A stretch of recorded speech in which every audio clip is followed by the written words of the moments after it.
খুব অল্প সময়ের মধ্যে আমরা লাইসোজোম সম্পর্কে একটু জেনে নেব। লাইসোজোম সম্পর্কে পড়ার আগে আমরা দেখব যে লাইসোজোম আসলে ঠিক কোন জায়গায় অবস্থান করে, মানে কোষের কোন অংশে লাইসোজোম অবস্থান করে।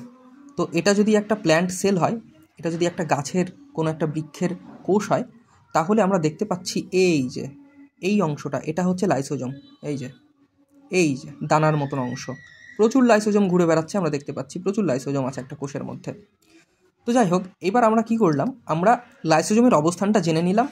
তারপর আমরা লাইসোজোম সম্পর্কে জানবো যে লাইসোজোম আসলে কি। প্রথমেই বলছে, প্রথম যে কোটেশনটা আমি করেছি সেখানে যদি তোমরা দেখো হাইলাইট দিয়ে, structurally lysosome are membrane bounded sac filled with digestive enzymes. অর্থাৎ স্ট্রাকচারালি মানে গঠনগতভাবে লাইসোজোম হচ্ছে মেমব্রেন বাউন্ডেড স্যাক, অর্থাৎ পর্দা দ্বারা বেষ্টিত এক ধরনের ব্যাগ বা থলির মতো অংশ। With digestive enzymes, field with digestive enzymes, অর্থাৎ কি ভর্তি থাকে এর মধ্যে থাকে ডাইজেস্টিভ এনজাইম। ডাইজেস্টিভ এনজাইম বলতে কি বোঝায়? যে ধরনের এনজাইম বা উৎসেচক কোনো কিছুকে হজম করতে সাহায্য করে, তাই না? তারপরে আমরা কি কোটেশন করেছি, তারপরের কোটেশনের মধ্যে দেখতে পাচ্ছি lysosome are a kind of waste disposal system of the cell. তাহলে লাইসোজোম হচ্ছে কি? লাইসোজোম হচ্ছে এক ধরনের তন্ত্র বা এক ধরনের সিস্টেম যার মধ্যে কি হয়, ওয়েস্ট ডিসপোজড হয়, অর্থাৎ কোষের যে নোংরা, কোষের যে বর্জ্য পদার্থ, সেইগুলো ডিস্ট্রয় হয় কোথায় এসে? এই লাইসোজোমের মধ্যে এসে। আচ্ছা, তারপরে কি বলছে, this help to keep the cell clean by digesting any foreign material as well as worn out cell organelles. কি বললো এটা সাহায্য করে, it help to keep the cell clean, কোষকে পরিষ্কার রাখতে সাহায্য করে। By digesting any foreign material মানে বাইরে থেকে এসে পড়া কোনো বস্তুকে হজম করে বা ধ্বংস করে এটা কোষকে পরিষ্কার রাখার চেষ্টা করে। As well as worn out cell organelles, এবং তার সঙ্গে সঙ্গে কি করে, কোষের যে মৃত অংশগুলো থাকে সেগুলোকে বাইরে বের করে দেয়। মানে কোষের ভেতরকার যে বর্জ্য অংশ থাকে, অনেক সময় তো অনেক কোষ মারা যায়, মৃত কোষ, সেগুলোকেও বাইরে বের করে দেয়। ফরেন মেটেরিয়ালস, তারপরের কোটেশন থেকে আমরা জানছি যে foreign materials entering the cell such as bacteria or food.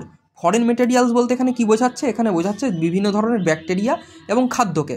As well as old organelles, এবং অন্যান্য পুরনো অংশগুলো। যেমন এখানে ছবিতে আমরা দেখতে পাবো যে প্রচুর অর্গানেলস আছে, একটা কোষের মধ্যে প্রচুর অর্গানেলস আছে। এগুলো তো অনেক সময় মারা যায়, মারা গেলে সেগুলো তো বর্জ্য পদার্থ হিসেবেই পড়ে থাকে এর মধ্যে। তাহলে সেগুলোকে কি করে? সেগুলোকেও কিন্তু লাইসোজোম বের করে দেয় বা নষ্ট করে বের করে দেয় সেগুলোকে। আচ্ছা, তারপরে আমরা কি জানবো? আচ্ছা, এখানে আরেকটা বিষয় আমরা জানবো যে ওল্ড অর্গানেলসকে তো বের করেই দেয়, which break complex substance into simpler substances. কি বললো? আরেকবার যদি আমরা কোটেশনটা পুরো ক্লিয়ার করি, বলছে foreign materials entering the cell such as bacteria or food as well as old organelles end up in the lysosome. লাইসোজোমে এসে কিন্তু এগুলো নষ্ট হয়ে যায়। Which break complex substances into simpler substances, বলছে যেগুলোকে ভেঙে কমপ্লেক্স সাবস্টেন্স থেকে সিম্পলার অর্থাৎ সহজ বস্তুতে পরিণত করা হয়। Lysosome are able to do this because they contain powerful digestive enzymes capable of breaking down all organic material. বলছে লাইসোজোম এগুলোকে কী করে ধ্বংস করতে পারে? কেন পারে? কারণ লাইসোজোম, আর এই যে লাইসোজোম কী করে পারে বলছে, কারণ লাইসোজোমের মধ্যে কী থাকে? পাওয়ারফুল ডাইজেস্টিভ এনজাইম থাকে, অর্থাৎ পাওয়ারফুল শক্তিশালী হজম করানোর মতন এক ধরনের উৎসেচক লাইসোজোমের মধ্যে থাকে, যেগুলো ওই বস্তুগুলোকে নষ্ট করে বা হজম করে নষ্ট করে দিতে পারে বা শেষ করে দিতে পারে। ব্রেকিং কি অর্গ্যানিক মেটেরিয়াল, ভালো করে বুঝতে হবে কী ধরনের মেটেরিয়ালকে করে নষ্ট? অর্গ্যানিক মেটেরিয়াল বা জৈব বস্তুকে। আচ্ছা, এরপর কি বলছে, during the disturbance in cellular metabolism, যদি কোষের এই হজম প্রক্রিয়ায় কোনো সমস্যা তৈরি হয়, ফর এক্সাম্পল যদি আমরা উদাহরণ হিসেবে দেখি, when the cell gets damaged lysosome may burst and the enzymes digest their own sell.